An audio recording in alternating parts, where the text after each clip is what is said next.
TIFU by turning up to a wedding without my cameras. I'm the wedding photographer.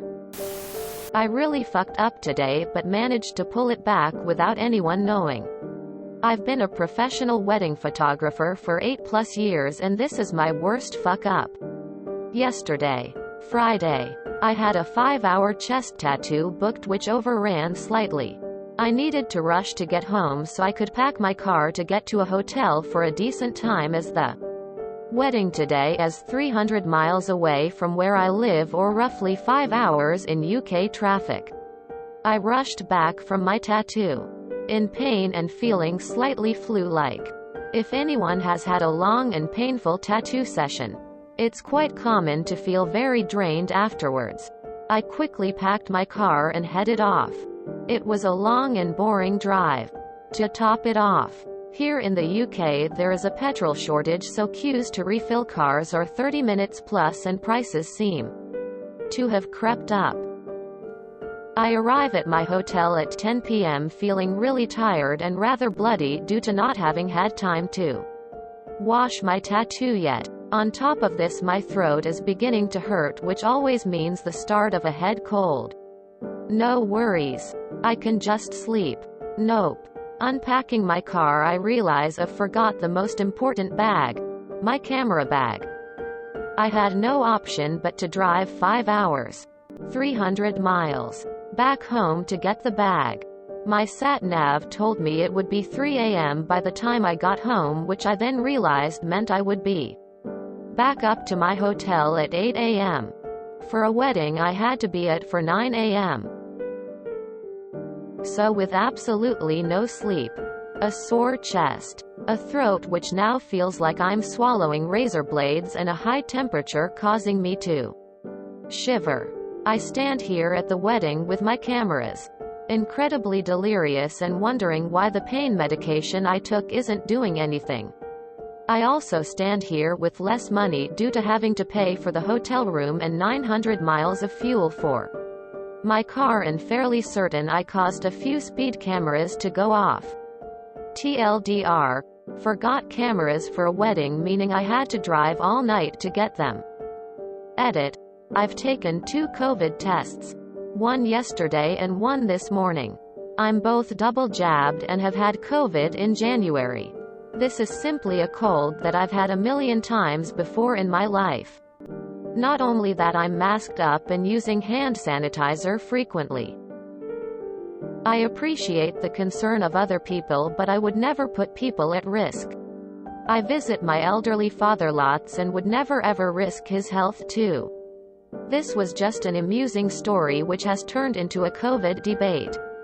Remember when we used to go to work with the sniffles? At least you missed the first and worst night of sleep during a tattoo's healing process. My husband forgot his tux on the way to the church. It was an hour drive from his house to the church and he was planning to get dressed there.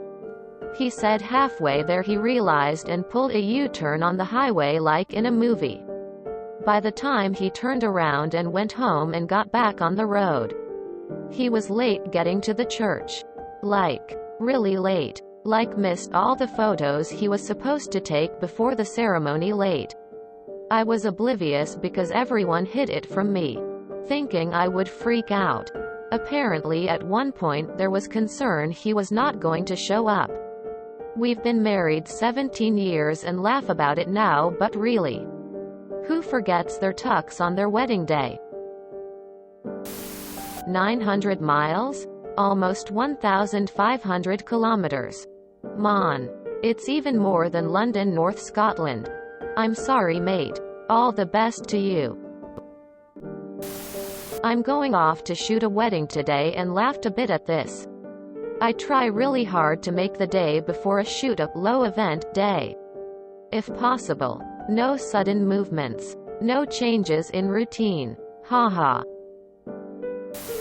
At least it'll be a funny story to tell, and I doubt you'll ever forget them again. You had one job, S. I went to a wedding where the DJ forgot his laptop. He also had driven in from about 3 to 4 hours away.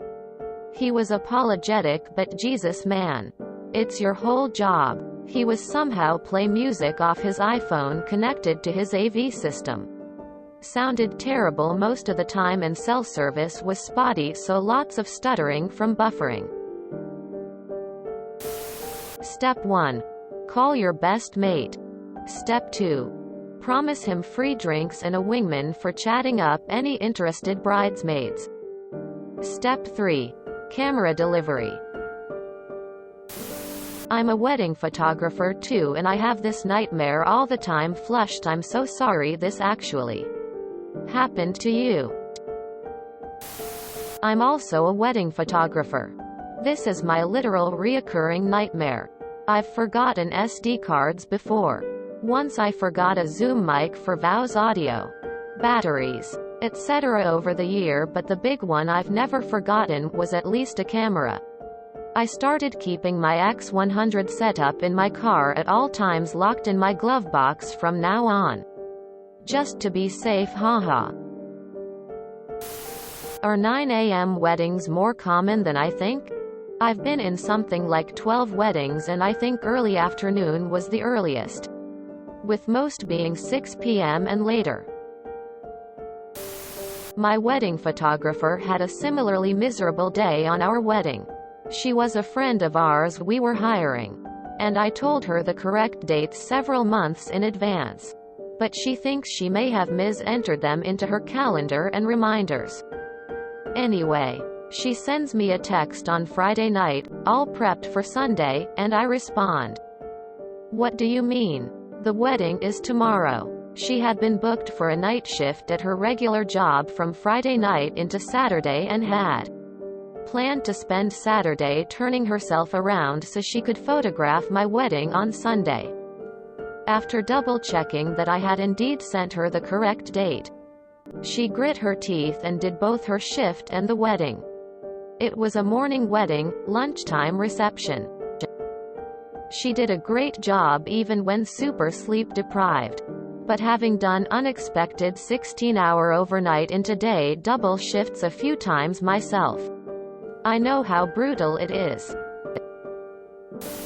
I'm a wedding photographer too, and this is my worst nightmare. I have had dreams of this happening and having to explain why I'm taking wedding pictures with my phone to the bride and groom. I get so wound up before each and every wedding because I know it's up to me and there are no do-overs at a wedding. I never travel more than an hour from home really, but this is still the stuff of terror for me. Hopefully once 9 a.m. arrived, you kicked into gear and put on the show until it was all over. Feel better soon. 1. Wedding photographer to another. You can't make a habit of taking risks the day before wedding jobs. Dude, you are an absolute trooper. I think if I was in your situation, I would have given up there and then. Fuck. People are ripping you. It was an honest mistake. And you drove back to fix things. Cost you fuel, sanity, and the time to recover. Pretty good TIFU. You better have been wearing a mask and sanitizing like it was your job. Though, I think the first foo was going under the needle for 5 hours the day before, but what do I know? It almost sounds like buying a new camera may have been easier lol. Even with how expensive they are, driving 1,500 kilometers through the night feels more difficult to me. Please do tell how the wedding went though. That sounds fucking exhausting, but kudos to you for not canceling or something. At least it's a funny story to tell people when they ask about the tattoo. The fuck up was actually getting a 5-hour tattoo the day before a major job. Like, for real, what were you thinking? If you enjoyed this video, please check out our playlists full of similar content.